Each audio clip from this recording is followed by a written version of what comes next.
loading here. Here we go.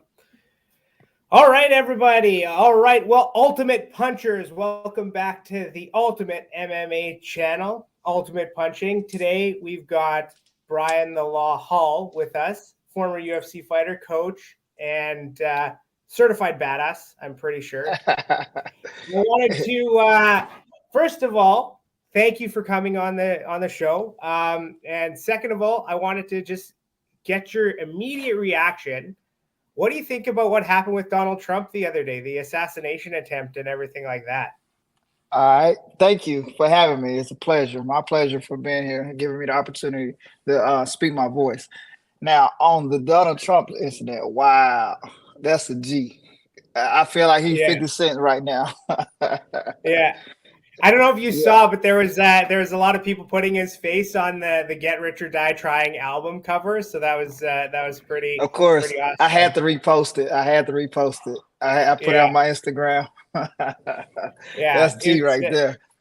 It's it's wild. crazy, and it seems like a lot of just UFC fighters and MMA fighters in general like lean towards Donald Trump and his message and sort of that way of thinking, right? And like my theory behind it is because like there are no shortcuts in Right. MMA and training and things like that, right? Like you guys have to go through it all in order The to see grind, the any hard kind of work. success and grind and hard work, right? And I think a lot Yeah. of Americans, I'm up in Canada, but a lot of Americans feel the same way who are supporting Trump. Like they're the guys who are getting up every day and going to work and doing what they were told to do. And then you got a bunch of, blue-haired goofballs, getting handouts from the government. And so they're kind of Yeah. saying Yeah. enough. I, But and I have no offense on the ones that getting it from the government. I know I got to pay taxes every year, which sucks, but yeah, people play the system, and even other. I don't get into politics because I don't do too much of it, but I try to stay away from what political things, religion, and sex, maybe. yeah. No, well, me neither. I just find it interesting how a lot of fighters kind of lean that way. I'm not much of a politics guy myself, but anyway, let's transition. So, fighter, coach, is this how you kind of what's your background? Like, have you always kind of wanted to be in the fight game, or did you kind of just stumble upon this, randomly? For me, I'm a police officer. I've been a police officer for 21 years. And when I first Okay. came on, I was 130 pounds. I came on 5'5", 130, and I was a little guy. And I had Yeah. a wrestling background. And I realized, like, I went to a bike school. Imagine me going to a bike school, police bike school, right? Yeah. I fall and I hurt myself. And I went to the doctor to check to see if it was broken, bruised, or whatever it might be. And I stepped on the scale and I was 170 pounds. And it was only 3 years into me being a police officer. I said, man, I got to lose this weight. And I found a gym that was doing it for free. I went to other gyms and they cost too much. I was like, man, I'm not paying this much to train to work out. So I wound up finding a community center and I started training in June of 2007. In August of 2007, I had my first fight. I went to a show July. In August, I fought right away, so I didn't waste no time. And So so it's how was that? Like what was it in your, I guess having sort of that background as a police officer, you're used to kind of like dealing with the stressful situations, things like that. Do you think that helped you at all like, transition well not transition but take that first step into stepping in the cage? definitely the braveness, the mindset. I learned that as a police officer. As a wrestler, I learned to compete, but I didn't really have the right mindset until I became an officer. They train you. They still in your mind the fight, the will to win, the will to win, the will to win. So I'm all about winning, and I was winning before a police officer. It just helps me out when you have that type of knowledge and training. Okay. And so once you kind of did that first competition, that first fight, like were you hooked? Is this something you wanted to kind of keep doing, keep going forward with? Or was it more like coaches kind of had to be like, no, like there's something here, just keep trying. What do you think? No, I mean, nobody believed me in me at that time. I believed in myself, and what I did was like I'm a competitor, and it's not too many competitive sports that you can do as a grown ass man. So I said, let me use this as a hobby and kind of like get my training. That way, I can use it as a police officer, and use it as a fitness thing, use it as a mindset, use it as a lot of things that go through your head and you see as a police officer that you can't unsee. So being in the gym helps you mentally. Yeah, I do. I do see that. Like I train a little bit of jujitsu here and there, and just some of the tough squeezes and rolls that you go through. I definitely feel like it helps you with a lot of other just a lot of other Life stuff. things. It Yeah. builds a lot of and I don't know, but I just feel like every day where I go to jujitsu and put in a good hard session on the mats, it's like it's a good day. You know what I mean? Yeah, yeah, you feel relief and it relieves stress and like you feel accomplished. Like I didn't sit on my ass all day. I worked out. Yeah, yeah, definitely. So, fighter, what was it like your time in the UFC, the fights that you had? How did that kind of come about? For me, I fought for Bellator. I tried out for the Ultimate Fighter show, and Right. I didn't make it. It was season 18, and I guess my age had something to do with. I was a late bloomer. I started at 25, stopped at Okay. 35. I kind of gave myself 10 years. Let me see what I can do with this. And during my time, I went for Legacy Championship belt, Bellator. I fought for mostly every organization besides the UFC, and Okay. I became a UFC coach, which is, Coach. Okay, that's what I got that confused. yeah, My that's mistake. what became my greatest accomplishment. I believe as a coach.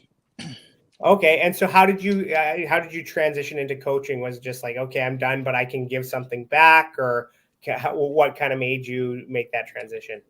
For me here in Memphis, you think of UFC fighters, you can't think of any on your head besides Rampage Jackson.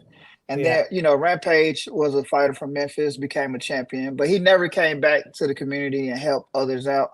He never I was an up and coming fighter going through the chains and everybody was trying to help me, but they didn't know what they was doing. It's sort of like we'll figure it out after the fact. We never studied film, we never had a game plan, so I went in there fighting. We didn't know styles. It's a lot of things that we was uneducated on, and I feel like when you have somebody experienced as me, I should give that back to the next generation so we can have more fighters in the UFC. Unlike, besides Rampage Jackson, now we have Danny Barlow. Okay, that's really interesting. So I wanted when when you're prepping one of your fighters for a fight, like what goes into kind of coaching them, the lead up to a fight. What are some of the key things that you look at to help them kind of perform their best? I think what keys I try to do is the things that I wasn't able to get, like the one on ones, the game planning, the watching the game field with the student. Let's picking apart what they like to do, what they tendencies, and let's have a game plan coming into fights instead of just showing up and figuring it out on the go. Yeah. Okay. That I think that's really important. I mean, when you kind of develop a game plan, is it through like studying the film of other like their opponent's previous fights, or is it kind of mixing in what your fighter's strongest attributes are, or is it kind of a A, a mixture? little a little bit of everything. I like to see what's our strength, right? Let's play off our strength. What's their weaknesses? What's their strengths? And then we develop a game plan off of that. Let's see where how often does he get hit? How do he get hit? What does he get hit with? Things of that time. Where he shoot? Is his head on the left side or the right side? So all those things make a difference when you're on that UFC level, especially the amount of money that they're getting paid. We got to study film. I might not have that time and detail in my local amateurs, but when you on a high level, I have to do that and be that detailed with it. Okay, that makes a lot of sense. Out of all the places you've ever fought or competed or gone for coaching, like what's the best place that you've competed? What stands out the most for you? I think was Brazil. Being in Rio, it's a kind of like a dream come true. When you think about UFC, you think about Brazil. You think about Horace Gracie. You think about that's sort of like the capital of UFC to me. All the great champs come from there, and I think the trip to Rio was one of my most memorable, best trips. I also went to with French recently. That wasn't the best of trip. It was different. Yeah. But Rio was definitely number one. Yeah, I hear it's very nice there. Some of the guys from my club here, they do a BJJ like trip every single year, and they go to, I think they go to Rio and train, and then everybody comes back Yeah, and brags about how they got to go. I need to go eventually.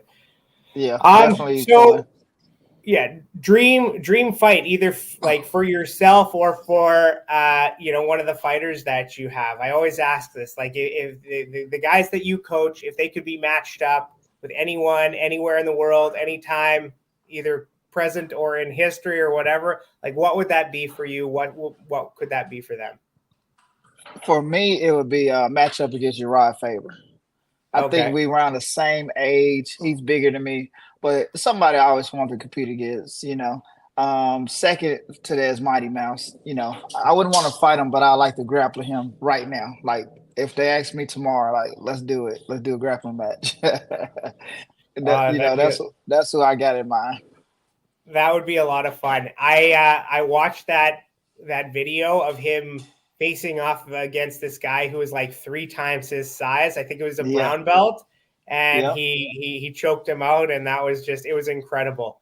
It yeah. gave me some flashbacks to when I did my first day at jujitsu.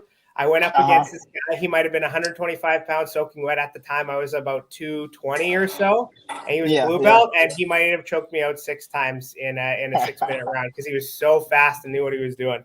But I it believe really it. shows you the power of jujitsu and like training Jiu-jitsu. and all that stuff. And I always say, I learned jujitsu to stop it because there's no way I should be able to come in the gym and have some guy 110 pounds or some girl 110 pounds choking me out. So I got to learn that sport to stop it. I don't have to be Yeah. the best offensive, but let me see what you're doing so I can stop it. Okay. Well, that's pretty incredible. So do you still do anything, like what does a typical day look like for you in terms of training, coaching, and then on top of which your work as in law enforcement? I mean, a typical day for me is, just coming in, working out, trying to give me some me time first, and then start training guys. Like, I work at the boxing gym, which I work with the kids, I work with young adults, I work with Parkinson's, I work with fighters. So that's what I'm doing for basically my 9 to 5, and I come in. Sometimes it's light, sometimes it's heavy. It depends what day of the week it is, and then during that time, I have the pro fighters come through, and we get a lot of one-on-one mitts, one-on-one time with the fighters, and then I have night school, which is my MMA gym. Then I go from one location to another location to train as a group setting, and then I teach kickboxing or MMA or jiu-jitsu, depending on what day it was and what day it is, things of that nature. And as far as patrolling, I no longer patrol. I'm more of a community oriented police where I could go to events and be there, show presence, shake hands, kiss babies, things of that nature. Or I bring my boxing display to events where we try to recruit kids to be a part of the program. Yeah, well, that's something that I've heard. Like I've heard a lot of great stories from different MMA gyms kind of across the world, where they're helping kids who may not have that many opportunities, or from disadvantaged homes or whatever the case may be, and they're kind of taking them and using MMA, using training as an outlet, as we discussed, to like just Right. make their lives better, right? So what have you seen, like, especially with your background in law enforcement, as like MMA, martial arts, has that been sort of a thing that has helped your community? I definitely have my community. I'll give you an example of myself. If I would have never got into mixed martial arts, I would have never been to Brazil. I would have never went to France. I would have never did the traveling I do. And with the boxing gym, we get to do a lot of travel as far as Florida, Texas, Cali. They get to see you outside of Memphis, and that's what I like to bring to the community. Kind of remind them, Memphis is not the only thing you have to see. It's other things out there to see. And through boxing, that's how we get to travel, and the kids get to travel as well. Okay. And one of the other things I wanted to ask you is if you were to pick a fighter who kind of inspired you to be who you are, who kind of motivated you, who would that fighter be? Ooh, that's that's a great question. I don't think nobody ever asked me that. So I'll have to think on that. What fighter inspired me? Yeah. Man. I'm gonna have to come back to that. I'm gonna have to tweet about it or something. Okay, sure. Yeah, I not a can't problem. I can't think of a particular fighter that inspired me. Like um man, I want to say my coaches inspired me to Okay. coach. I give you an example, like my wrestling coach, Yeah. me being 12, 13, 14 years old, and he invited me to his house. I don't have money to pay for freestyle wrestling, but he makes me clean up his house. He give me chores. He give me avenues to make money, to be a part of the wrestling team, to get me to go to Oklahoma and different places like that to travel and compete. So I really think what inspired me is my variety of coaches I had throughout high school. Starting with my first coach, basketball coach, which I'm 5'5", shouldn't be playing basketball, but I played 1 year, and Yeah. so after that, I didn't make the team, so I had to go to another sport, and I went wrestling. So Yeah. things of that nature. I want to say my life coaches. That's who inspired me. Okay. And so you said you fought for Bellator and other promotions, basically the ones that weren't the UFC. What was it like, fighting for them? I know there's been some shifts with like Bellator and PFL kind of merging and things like that. What was it like, fighting for those promotions? And for me, it was a lot of fun. Fighting, especially for Bellator, which they paid the most money. So I was very grateful for them. Being on a undercard, they first pay per view fight with Rampage first came out. Being part of Legacy versus RFA at the time, it was before they merged into LFA. Being part of making history. I'm all about enjoying making history. So I want to say those are really good times for me to give me those opportunities to help make history. Okay. And what do you think? I mean, it's okay if you don't have an opinion on this, but like, what do you think of the promotions now, right? Since the merger happened, like, do you see PFL Bellator maybe coming up and giving the UFC a run for their money, in terms of size, in terms of promotion, in terms of fights? What are your thoughts on that? I mean, run for their money. I want to say those are two different avenues. UFC and Bellator slash PFL. UFC does such a good job in marketing their fighters, marketing their events, having fights every weekend. A lot of times, Bellator come off. We forget who's fighting that weekend. They're not really promoting as much as UFC is. I don't.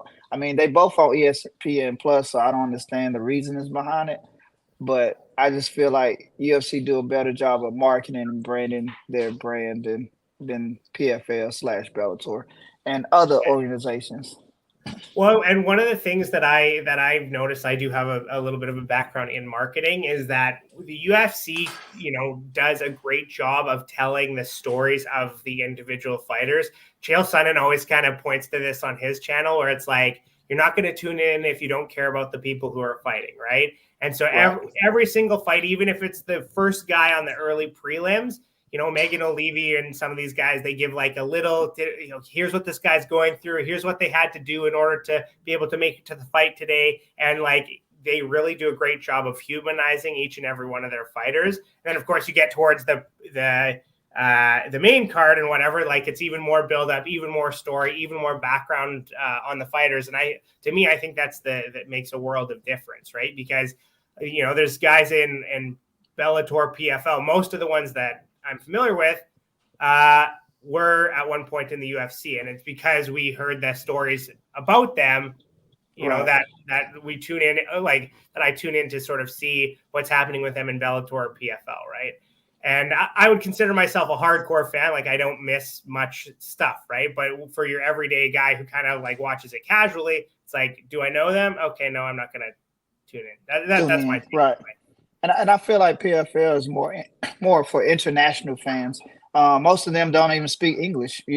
They're champions or they're contenders or who they thrive into the top. I'm like, I give you an example. Jaleel Willis fought Doumbé. And I feel like Jaleel sold that fight more than Doumbé did, things of that nature. So that was the first time me seeing them doing like a background embedded type story for Bellator. I didn't know they did that until that fight. Yeah. So, and I do see your point there, right? Because like PFL, like they've got their PFL Europe, they're doing a lot of stuff to kind of build MMA in Europe, and then it looks like one championship's kind of trying to capture the Asian market there. So it's interesting because I do see a lot of European fans complaining online, like I don't want to have to stay up till 6 a.m. to watch the UFC main card. So maybe that's something. Right. So we've got some upcoming big fights here. I want to get to who you think is going to come out on top for UFC London, UFC 304. Bilal or Leon? Leon, man, all the way. I'm going for the left-hander, the striker with anti-grappling. That's not boring. Yeah. Okay. All right. Moving down, we've got Aspinall versus Blades. Who are you taking on that one? Man, I want to go for Tom. I like Tom. I feel like he has the striking, he has the grappling, he has the footwork. He moves like a 185 or 170. And you got Blades that love to wrestle. So I'm not a fan of boring people. So once again, I go with Tom. Yeah. It actually amazed me how quick he was. Like I hadn't paid too much attention to him, but when he was fighting Pavlovich there and he won that interim title, like it really struck me how much of a speed discrepancy there was between the two of them. It was crazy. Yep. Okay, what about Patty Pimlet and Bobby King Green? Or I guess it's King Green now. So since Patty didn't resign, I want to say this is the fight for King to disrupt Patty. They sent him as an assassin to take care of Patty. Okay, all right. I personally think Patty's just because he's younger, right? Too big. Like 28 or whatever, and then Bobby's 37. So usually, like the age becomes a factor in there. But that's kind of that would have been that's my take on it at least. I know Bobby has the hand to put a disruption on Patty. That's about it. Yeah. He like his style is so slick too. I like the hands down, the head movement, kind of the showboating a little bit. He's a lot of fun to watch. Muhammad Makayev versus Manel Kape. Who do you have for that one? Who was that? I don't know. It's on the main card. They're 125-pound guys. I don't know that one. I'm gonna pass on that. Okay. Muhammad Makayev is one of those Dagestani wrestling types. So probably him. Yeah. if he gonna wrestle the whole time. Yeah. Okay, well, we're pretty much at the end of the interview here. The one thing I always like to ask, coaches, fighters, anybody kind of in the fight space is if you were to, once your career is done, once you're kind of at the end of it, I mean, you can coach forever, right? But what do you want your legacy to be, for your community, for the fight game, for, the athletes that you help come up? Like, what do you want to be remembered for? And how do you want to inspire them? One of my goals is already accomplished, having the only UFC fighter in this area. But I want a champion. I want multiple champions, and that's my goal. Like after I get a couple of champions in the UFC and even in PFL, like let me get one of each and give me at least one fighting for one championship. I'd be satisfied. Okay, Just want to be that's the great. goat. I want to be the goat coach now. The coach goat. Okay, I can see that. I can see that. And then when you're not kind of fighting, when you're not training, coaching people, like what are you doing for fun? What does a day off look like for you, or I or try to or a travel. vacation look like for you? I'm trying to travel every chance I get. Canoeing, kayaking, bowling, fishing. I'm trying to fish, but I haven't found the right fishing buddy yet. But jet skis. I love adventure, rock Okay. climbing, all those type of things to give me a rush. All right. Awesome. Awesome. So that's it for me. I really appreciate your time. I'm gonna be Yes, putting sir. this live on the Ultimate Punching YouTube channel. So everybody say thank you to Brian the Law Hall for coming on here. And if you wouldn't mind, sharing this with your social media following, I'd appreciate it. But I got otherwise, you. that's it for me. And thank you so much for your time. Thank you for having me. All right. I Take enjoyed care. it. All the best. Yes, sir.